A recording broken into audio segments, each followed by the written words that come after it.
오늘 주시는 하나님의 말씀은 디모데전서 3장 4절과 5절입니다. 디모데전서 3장 4절과 5절입니다. 신약성경 338페이지입니다.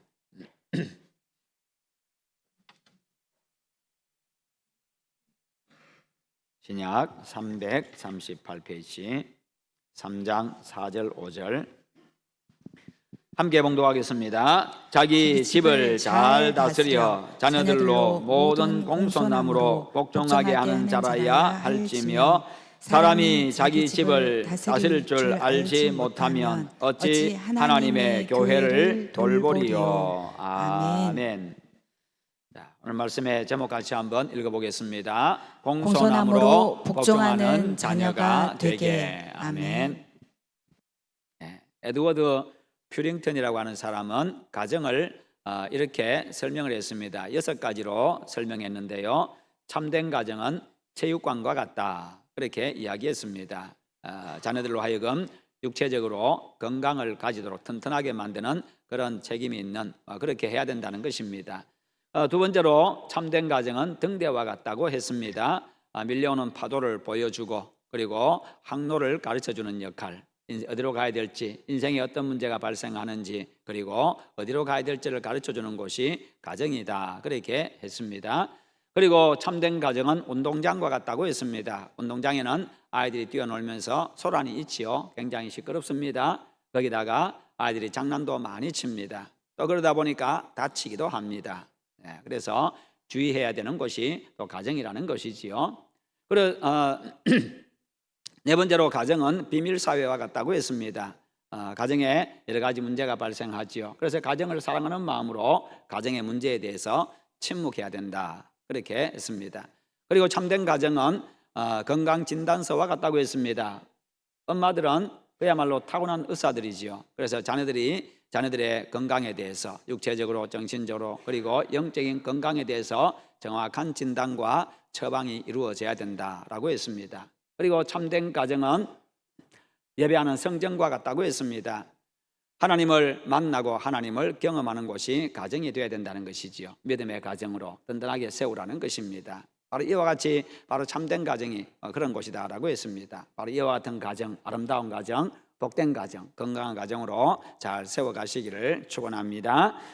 가정은요, 그렇습니다. 여러분, 가정에는 몇 가지 기본적인 원리가 있는데요. 가정은 하나님이 주인이시라는 겁니다. 왜냐하면 하나님이 가정을 만드셨기 때문입니다. 아담과 하와로 하여금 부부가 되게 하셨고 가정을 이루게 하셨습니다. 자녀를 낳게 하셨고 그렇게 가정을 이루고 살아가게 하셨습니다.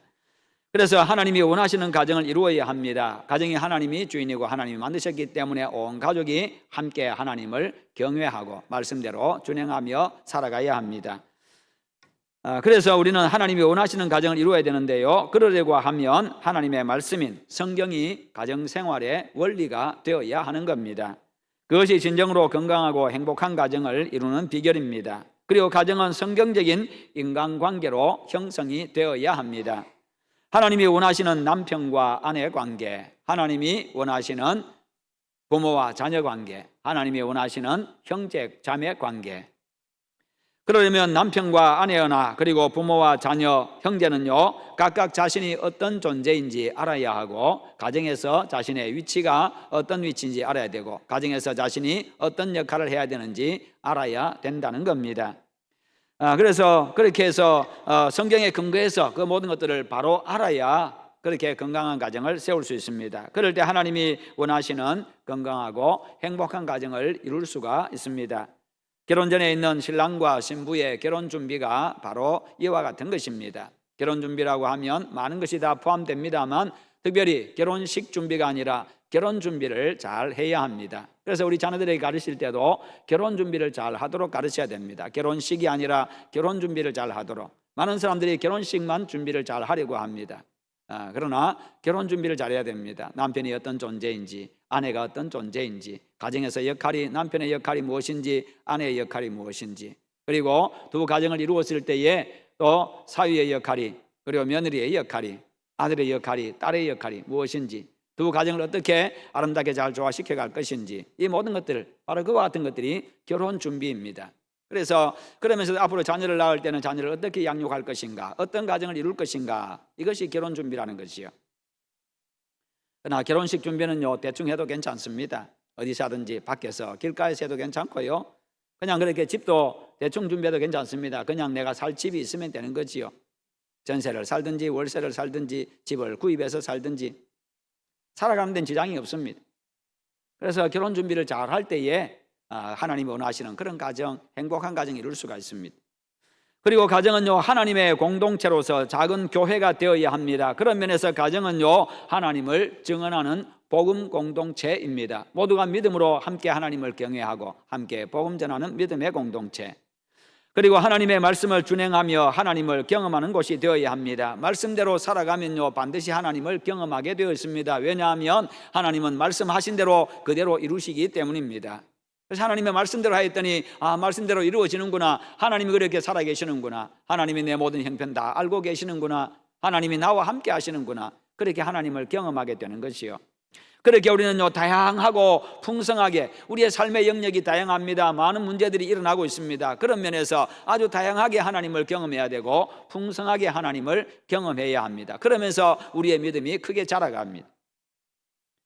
그리고 예배하고 하나님을 경외하고 하나님의 인도를 받는 곳이 되어야 합니다. 가족이 함께 하나님 앞에 무릎 꿇는 가족들, 그래서 하나님의 인도를 받아야 되고, 어떤 문제가 발생하고 일이 생겼을 때에 그것을 두고 함께 기도하는 가정, 이 문제를 두고 우리 함께 기도하자고, 그렇게 가장이 제안을 하고 엄마 아빠가 제안을 하고 가족들이 함께 동의하고 함께 그것의 문제를 두고 기도하고, 그 후에 얼마 지난 후에 함께 또 모여서 함께 이야기를 나누고, 그러면서 함께 일을 이루어가는 것이 바로 가정입니다. 서로 하나님 아버지의 사랑과 예수 그리스도의 사랑을 실천함으로써 하나님과 그리스도가 어떤 분인지를 알아가는 것이 되어야 합니다. 부모를 통해서, 아버지를 통해서, 어머니를 통해서, 자녀를 통해서 하나님이 어떤 분인가를 서로 알아가야 된다는 것이지요. 그래서 부모는 자녀들에게 하나님이 어떤 분인가를 보여주어야 합니다. 삶을 통해서요. 성경에 이런 분명한 원리 위에 서 있는 가정이 좋은 가정입니다. 여러분, 가정은요, 집과는 다릅니다. 집의 규모나 집의 위치에 따라서 집의 가치를 논하는 그런 가치관을 가지고 가정을 생각하고 가정을 이야기하지 않아야 합니다. 그냥 집은 건물일 뿐입니다. 집의 크기에 따라서 신분을 생각하는 그런 잣대로 가정을 보지 않아야 합니다. 가정의 가치는요, 그것에 따라서 결정되는 게 아니기 때문입니다. 어떤 가정, 어떤 사람이 사느냐, 어떤 관계를 가지고 살아가느냐, 어떤 가정을 이루느냐에 따라서 그 가정의 가치가 결정이 되는 것이요. 집은 건물이고 가정은 사람입니다. 집의 가치도요, 그 집에 어떤 사람이 사느냐에 따라서 그 집의 가치도 결정이 되는 겁니다. 돈에 따라 결정이 되는 게 아니라요, 도둑놈이 살면 도둑놈 집입니다.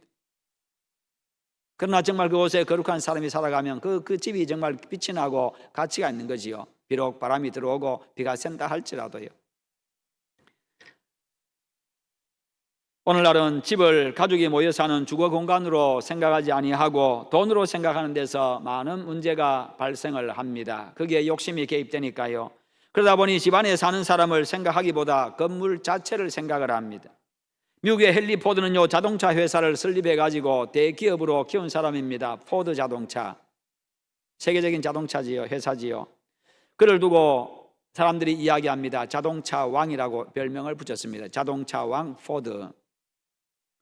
그런 그가 고향에 작고 평범한 집 한 채를 지었습니다. 그러자 동네 사람들이 보고는요, 이 집이 너무 초라합니다. 호화롭지는 않아도 사는데 불편하지는 않아야 되지 않겠어요? 라고 동네 사람들이 입을 댔습니다. 그러자 그가 얼굴에 미소를 뜨고 대답을 했습니다. 가정은 건물이 아닙니다. 비록 작고 초라하지만 예수님의 사랑이 넘치는 그런 가정이야말로 위대한 집일 것입니다. 그렇게 대답을 했다고 합니다. 예수님의 사랑이 넘치는 곳, 그 사랑이 실천되는 그곳이 바로, 그 집이 바로 위대한 집이라는 겁니다. 바로 그런 사람이 살아가는 그 집이 복된 집이 아니겠습니까? 가치가 있는 것 아니겠습니까? 그러면 오늘 성경이 가르치는 성경적 가정은 어떤 가정입니까? 첫째는요, 가정은 하나님이 제정하신 것으로 지혜로 지으라고 말씀하고 있습니다. 가정은 지혜로 지어야 된다. 지혜로 가정을 이루어야 된다. 잠언 9장 1절에 보면요, 지혜가 그의 집을 짓고라고 이야기하고 있습니다. 여기서 집은 가정을 의미합니다. 집은 지어가는 것입니다. 마찬가지로 가정도요, 만들어져 가는 겁니다. 가정도 지어져 가는 거지요. 완전한 가정은 없습니다. 가정도 만들어져 가는 겁니다. 완전한 가정, 행복한 가정, 거룩한 가정으로 만들어가는 거지요. 많은 가정의 실패 원인이 무엇입니까? 그냥 결혼만 하면 좋은 가정이 되고 인고 부부가 될 것으로 착각하는 데 있습니다. 좋은 가정은 그만큼 많은 노력을 필요로 하고 있습니다. 집에 중요한 것은 평수가 아닙니다. 장식품도 아닙니다. 어떤 이는요, 가정의 장식품을 가정의 기초로 생각을 합니다. 좋은 집 지어놓고 그곳에 좋은 물건들로 장식해 놓으면 좋은 집이라 생각을 하지요. 그런 데서 가정의 어려움이 시작되는 겁니다. 가정은 집입니다. 가족은 평생 가정이라고 생각하는 그 집을 짓는 사람들이지요. 가정이라고 생각하는, 바로 가정이라는 집을 짓는 자. 어떤 모양으로 내 가정을 이룰 것인가, 이루어갈 것인가.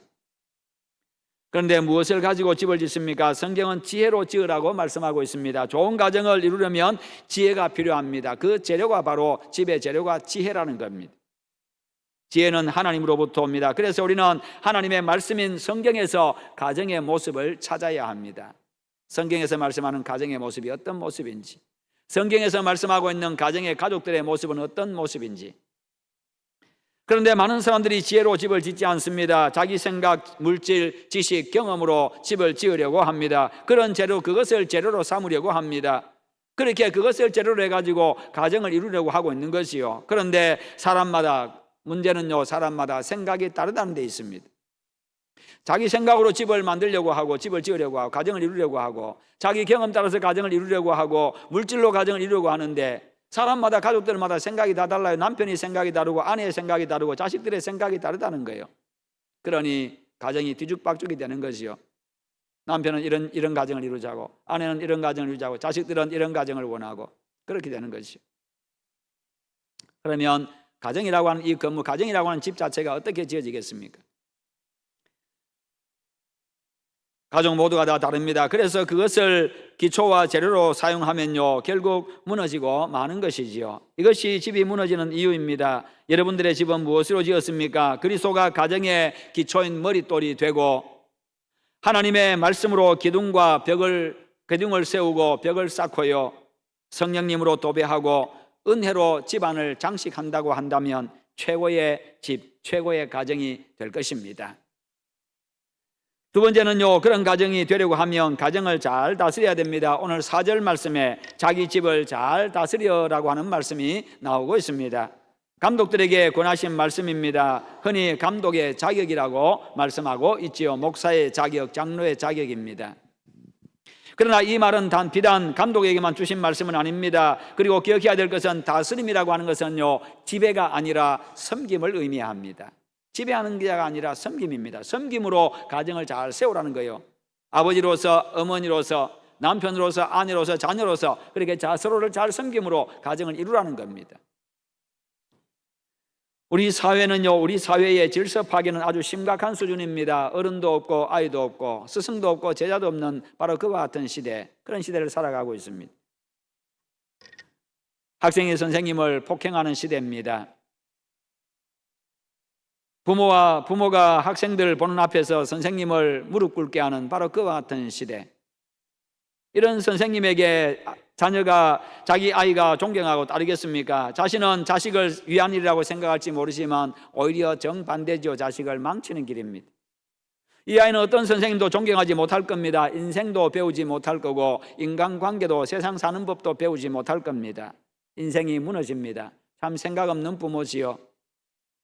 인격이 파괴된 부모입니다. 자기 집을 잘 다스려 자녀들로 모든 공손함으로 복종하게 하는 자라야 할지며.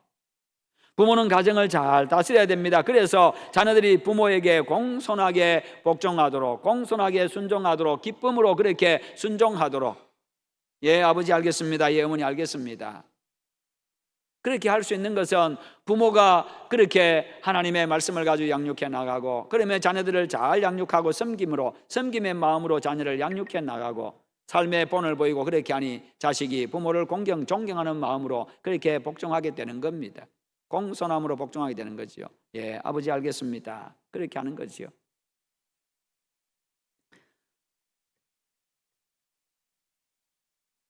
부모는 가정을 잘 다스려야 됩니다. 그래서 부모가 자녀들이 부모에게 공손하게 복종하도록 그러려고 하면 부모가 먼저 신앙적인 면이나 인격적인 면이나 삶에서 본을 보이고 존경받는 부모가 되도록 힘써야 됩니다. 완전한 부모는 없지만 정말 힘쓰는 부모, 최선을 다할 때에 자녀들은 그것을 아는 거지요. 미국 가정사역연구소에서 자녀들이 부모 때문에 교회를 떠나는 10가지 이유를 이야기하고 있습니다. 요점은요, 부모가 모범을 보여야 자녀들도 신앙생활을 잘 한다는 겁니다. 그 10가지가 이것입니다. 주일이나 교회 행사를 무시하고 여행을 떠날 때, 부모가 예배 시간에 시계를 몇 번씩이나 쳐다볼 때, 자녀 앞에서 목회자의 허물을 이야기할 때, 11조와 헌금을 제대로 하지 아니할 때, 교회에 대해 애착심이 없을 때, 예배 시간에 지각할 때, 문제가 생길 때만 불규칙하게 기도할 때, 여러 가지 핑계로 교회 봉사를 하지 않을 때, 자녀들을 교회에 오래 있지 못하게 할 때, 실천보다는 말만 앞세울 때, 내가 먼저 변해야 됩니다. 인격적으로나 신앙적으로 본을 보임으로 자녀들이 공손함으로 부모께 복종할 수 있는 그런 부모들 다 되시기를 축원합니다. 그럴 때 우리의 자녀들이 믿음의 용사가 되어서요, 하나님 앞에 귀하게 쓰임받고 크게 복받는 자녀들이 될 것입니다. 여러분, 가정을 잘 다스린다고 하는 것은 질서를 잘 세우는 겁니다. 질서를 잘 세운다는 겁니다. 질서가 파괴되면요, 더 이상 가정이 아닙니다. 어떤 조직, 어떤 사회든 질서가 무너지면 다 무너지는 겁니다. 그냥 자체가 사라지는 거지요. 부부간에도 질서가 바로 세워져야 됩니다. 남편의 역할이 있고 아내의 역할이 있습니다. 남편의 위치가 있고 아내의 위치가 있고, 부모 자식 간에도 그렇습니다. 형제 간에도 그렇습니다.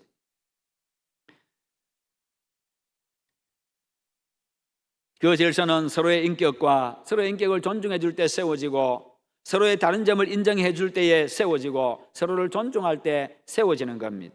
상대방을 무시하면 모든 것이 다 깨지고 맙니다. 남편은 아내를 존중하고 인정해 주고, 아내는 남편을 존중하고 인정해 주고, 부모는 자식을, 자식은 부모를, 형제 간에 서로 자매 간에 그렇다는 것이죠.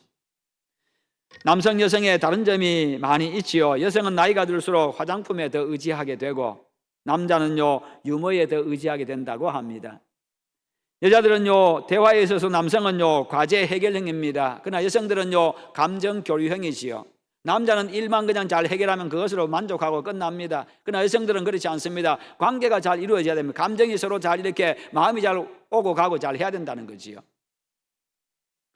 회의나 용건이 끝나면 대화가 끝나는 게 남성입니다. 그러나 여성들은요, 회의나 용건이 끝나면요, 그 순간부터 잡담이 시작되는 게 여성들이지요. 그래서 여성들이 있는 곳에 가면 어디든지 시끌벅적합니다. 그냥 시끌벅적하고 그냥 그렇게 웃고요. 뭐가 그렇게 재밌는지, 들어보면 별거 아닌데도 그냥 웃고 그렇게 이야기하고 있습니다. 얼마나 재밌는지 몰라요. 그래서 하나님은요, 남자들만 모아놓으면 세상이 재미가 없으니까 여성을 만들어가지고 그렇게 재밌는 세상 만들어 놓은 것 같아요. 같이 많이 웃도록. 남자는 일 중심입니다. 여자는요, 관계 중심입니다. 남자는 인간관계는 좀 안 돼도요, 일만 잘 되면 그것으로 만족합니다. 그러나 여성들은 그렇지 않습니다. 일은 좀 안 돼도 인간관계만 잘 되면 그것으로 만족하는 게 여성들입니다. 이토록 서로 다른 존재입니다. 부모, 자녀 세대 간에도 마찬가지입니다. 부모 세대가 다릅니다. 자녀 세대가 다르다는 거예요. 그것을 인정해 줘야 됩니다. 그야말로 다른 세대. 여러분, 사용하는 도구가 다르면요, 다른 인류라고 이야기합니다. 우리가 사용하는 도구, 아이들이 사용하는 도구가 다르지요. 우리는요, 지금 이렇게 인공지능을 잘 사용하지 못합니다. 그런데 아이들은 이미 인공지능 다 사용합니다. 사용하는 도구가 다르면 인류 자체가 다르다는 거예요. 인류가 다르다는 거예요. 세대가 다른 게 아니라 다른 인류라는 겁니다. 우리는 다른 인류고 우리 아이들은 다른 인류라는 거예요. 인류 자체가 다르다는 거예요. 그러니 그것을 인정해 주라는 거지요. 그래야만 문제가 해결이 됩니다. 서로 이해하고 용납해야 합니다. 기성세대와 신세대가 같을 수는 없는 겁니다. 그래서 서로를 이해하려고 노력해야 되는 거지요. 기성세대는 자녀들의 세대를 인정해주고 그들에게 잘 맞추어가지고 또 모든 환경들도 만들어주고요, 또 그들을 맞추어가지고 그들을 교육해 나가고 그렇게 해주어야 합니다. 서로 자신의 생각만 고집하며 평생 평행성만 긋고 살아갑니다. 늘 긴장 속에 살아갑니다. 이 시대가 얼마나 달라졌는데 자신의 것들만, 자신들의 것만 고집하며 살 수가 있겠습니까? 그러면 서로가 고통스러울 뿐입니다. 따라주지 않는 자식들 때문에 부모의 마음이 힘들고 고통스럽고 괘씸하고, 또 그런 부모 때문에 힘들고 아픈 것이 자녀들이고 상처받는 게 자녀들이 된다는 것이요. 자기 가정을 잘 다스려서 행복하고 건강한 가정, 그런 가정 이루어 가시기를 축원합니다. 1989년에 아르메니아 대지진으로요 3만 명이 희생이 되었습니다. 아르메니아 대지진 1989년도에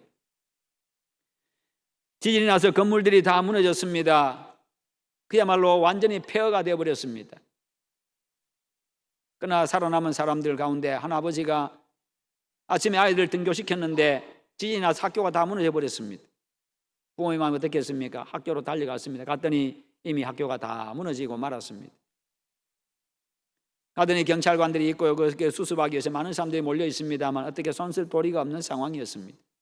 그러나 이 아버지는요, 그 학교 건물이 있는 곳에 자기 아들이 몇 학년 몇 반인가 알고 있고, 그 아들이 학급의 위치를 대충 알고 있으니까 그 위치에 대충 찾아가 가지고 돌무더기를, 건물 잔해들을 옮기기 시작합니다. 하나씩 하나씩 옮겨냅니다. 눈물 흘리면서 옮겨냅니다. 손에는 피가 납니다. 그럼에도 불구하고 계속해서 옮깁니다. 그리고는 한참을 옮겼다. 주변 사람들이 말리지만 그는 그냥 자식 살리고자 하는 마음으로 그렇게 했습니다. 한참을 하고 나서는 아들의 이름을 부릅니다. 아르만 아르만 하고 소리를 지릅니다. 그런데 놀랍게도 그 밑에서요, 아이가 아빠 제가 지금 살아있어요. 아빠 제가 여기 있어요. 그 아르만이 대답을 합니다. 그리고는 결국 그 아이를 살려냈습니다. 그리고 보니까 그 밑에 아이들이 몇 명이 더 살아있습니다. 아들이 나와서 이야기합니다. 아빠, 저는 아빠가 올 줄 알았어요. 아빠는 어떤 일이 있어도 나와 함께 해준다고 약속하셨잖아요. 저는 믿었어요. 그래서 옆에 있는 아이들에게 우리 아빠가 살아계시면 반드시 와서 우리를 살려줄 거니까 너희들 안심해. 그렇게 아이들까지, 친구들까지 안심을 시켰다고 합니다. 여러분, 그렇습니다. 바로 그렇습니다. 이게 바로 서로 간에, 이 가정은 서로 간에 신뢰에서 시작이 되고 든든하게 세워집니다. 부모와 자식이 신뢰가 있어야 됩니다. 부부 간에 신뢰 관계가 되어야 되고요, 형제 자매 간에 신뢰가 있어야 됩니다. 부모 자식 간에도 신뢰 관계 형성이 되어야 되는 거죠. 어떤 일이 있어도 아빠는 나와 함께 할 거고, 나를 도와줄 거고, 나를 구해줄 거고. 가정을 다스리는 도구는 상호 신뢰입니다. 서로에게 믿음을 주는 그런 가정이 되어야 가정을 잘 다스리고 잘 세워갈 수 있고 질서를 세워갈 수 있습니다. 거기에 행복이 있죠. 주님이 호주가 되어서 다스리는 가정 되게 하십시오. 온 가족이 주님의 인도와 다스림을 받는 가정, 성경이 가훈이 되어서 말씀이 이끌고 만드는 가정. 그래서 말씀 따라서 부부가 함께 살아가고 부모 자녀가 함께 살아가고, 그리고 부모는요 믿음으로 자녀를 양육하는 그런 가정이 되어야 합니다. 자녀를 위해서 기도하고 하나님의 말씀으로 그들을 양육해 나가고, 자녀는 부모에게 공손하게 순종하는 그런 가정이 되게 해야 합니다. 그렇게 하면서 자녀는 부모에게 순종하도록. 대신에 부모들은 그야말로 상식을 벗어난 이야기들, 그런 이야기들을 하시면 안 됩니다. 자기 고집만 세우면 안 되는 거지요. 아이들의 마음에 상처를 주지 않아야 합니다. 인격을 존중해 주고, 그러면서 서로 간에 신뢰관계 형성이 되어지고 사랑의 관계가 형성이 되어지고, 그럴 때에 자녀들은 부모에게 공손하게 순종하게 되는 겁니다. 주님이 원하시는 가정이 바로 이와 같은 가정입니다. 이런 가정이 진정 건강한 가정이고 아름다운 가정이고 행복한 가정입니다. 이런 가정이 하나님을 경험하는 가정이고 하나님을 보여주는 가정이고 하나님의 나라를 누리는 복된 가정입니다. 이런 가정을 이룰 때에 내가 사는 집이 비록 초라하고 작다 할지라도 그 집이 궁전이 되는 겁니다. 화려한 궁전이 부럽지를 않습니다. 하나님이 계시고 서로를 존중하고 사랑하는 가족이 있기에 그곳이 궁전이 되는 거지요. 여러분 모두의 가정이 바로 궁전이 되시기를 주님의 이름으로 축원합니다.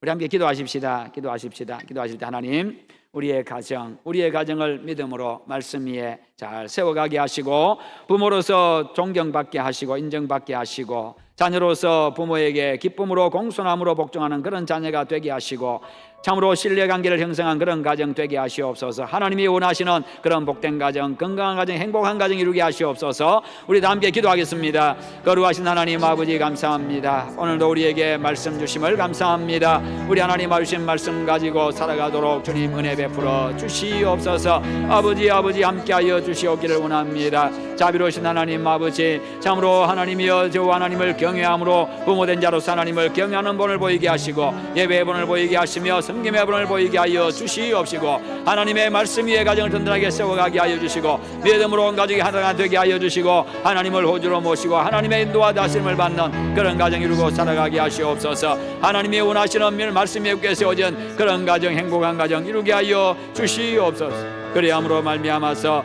참으로 이 땅에서 하나님 아버지의 행복을 누리며 살아갈 뿐만 아니라 그와 같은 하나님 아버지를 자랑하며 전하며 살아가도록 은혜 다하여 주시옵소서. 우리 모든 성도의 가정이 이런 가정 되게 하여 주시옵소서. 하나님 함께 하실 줄 믿습니다. 감사합니다. 예수님의 이름으로 기도하옵나이다. 아멘.